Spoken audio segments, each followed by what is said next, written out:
Join Mondo's Elite Notification Squad today so I can take this thing down and just go back to making videos.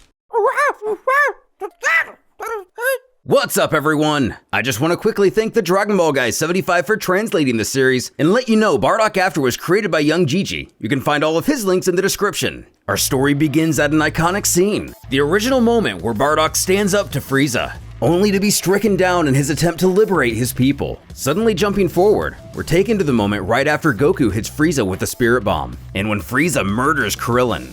Helplessly watching the death of his best friend, Goku promises Frieza he will pay before transforming into a Super Saiyan. Jarring Bardock awake, he finds himself in an unfamiliar location. All he can remember is being attacked, and the vision in his dream. Wondering if it could possibly be true. Will his own son be the one to fulfill the ancient prophecy? As we get more of a feel for the alien planet Bardock has found himself on, his door creaks open. Bardock asks, "Wait, are you?"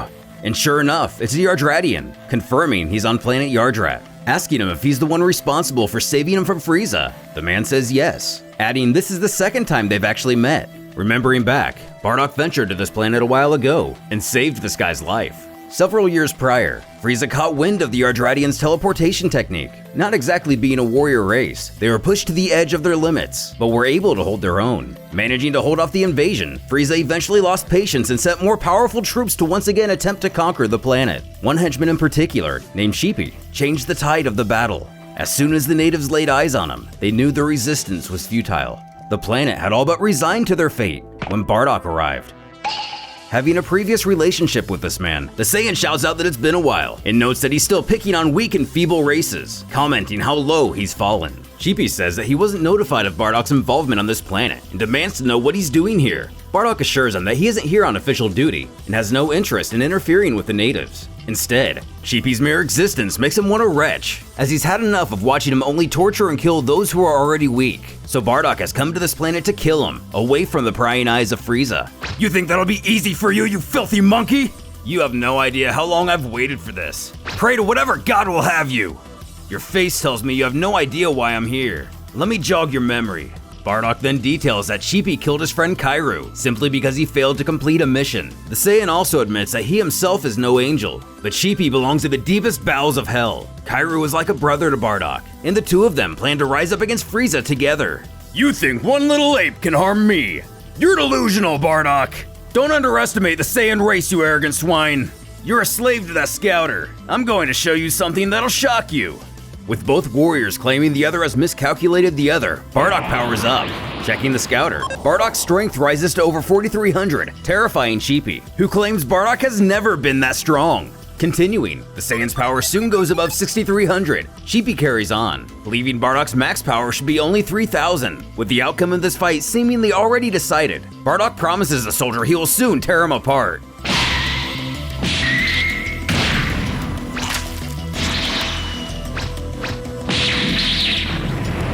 Commander Sheepy! Burn!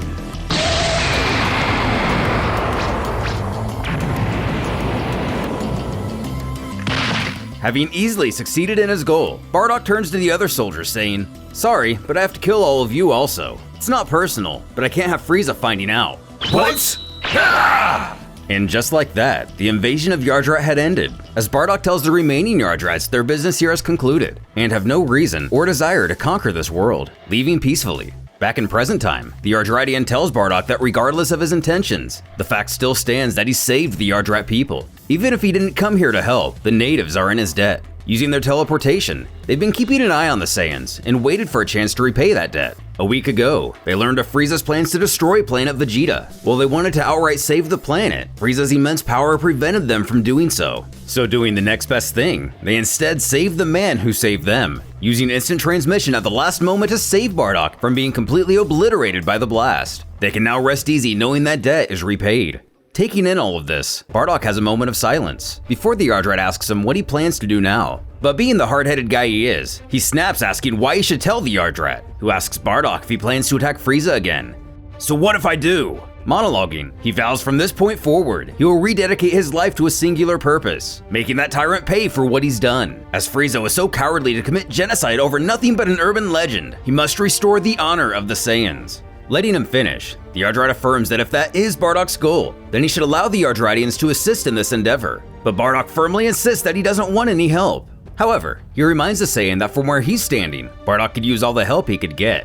To be blunt, if you were to fight Frieza here and now, Bardock would get slaughtered, asking why the alien wishes to meddle in his affairs. All the Yardrat suggests is that he lie low here and train while plotting his revenge. Thinking for a moment, he registers that if his visions were true, and his son truly is meant to become the Super Saiyan, then he is indeed too weak to take on Frieza. And if Kakarot was able to do it, then he should be as well, finally agreeing to the Yardrat's wishes. And so began Bardock's rigorous training regimen to overthrow Frieza. As his body begins to wear down, he remembers that he must surpass the limits of the Saiyan race, wanting nothing more than to make Frieza beg at his feet. Several months later, Bardock is seen rocking the local fashion, even though it's not exactly to his liking. Laughing that he thinks it suits him, the Yardrat tells Bardock that he has grown tremendously over the last year, commenting how the Saiyans truly are terrifying creatures. Based on their estimation, he's at least 100 times stronger than before he arrived, putting his power possibly around 6,300,000. The Yardratian even says that he has single-handedly redefined the limits of the Saiyan race. But Bardock can't find celebration in this fact. Thinking back to his visions, he knows he's not even close to the power of the Super Saiyan. He could sense that Goku, or Kakarot, was the strongest in the entire universe.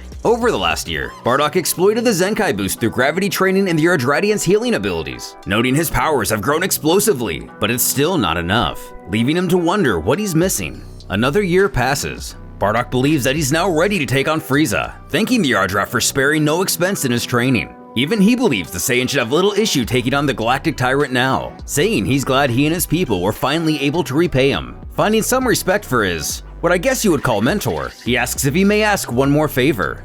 Asking Bardock to name it, he explains that in a few years, his son may arrive on this planet. If that should happen, all Bardock asks is that they take care of him. Pretty confused, the native says, of course. And with that, Bardock says, wish me luck, here I go. Thanking him one more time, even calling him a friend. He uses instant transmission to leave the planet as the Yardrat wishes him farewell. Frieza planet number 5. Bardock appears in the middle of a group of soldiers, startling them all. You're a Saiyan! Where did you come from? After sending one of the henchmen flying, another one asks how he got so strong. Not caring to explain, Bardock merely asks the next one who wishes to die please step forward. Is this a joke? It doesn't take long before alarms begin to ring at the compound, alerting everyone to Bardock's presence. As a lone soldier wanders outside, he sees the mass destruction done to the base.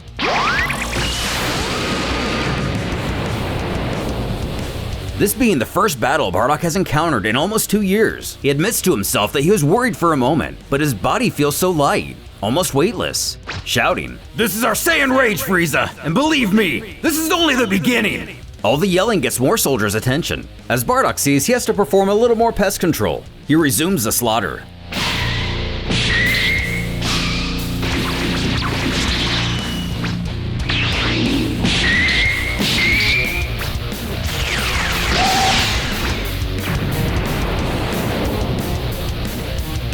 As things quiet down, someone catches his attention.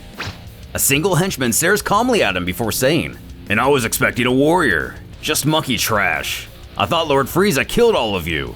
Exchanging further unpleasantries, the man assures Bardock that he will achieve nothing alone in his quest for revenge. But Bardock argues that he's not alone, as he embodies the hopes and wishes of all of his Saiyan comrades.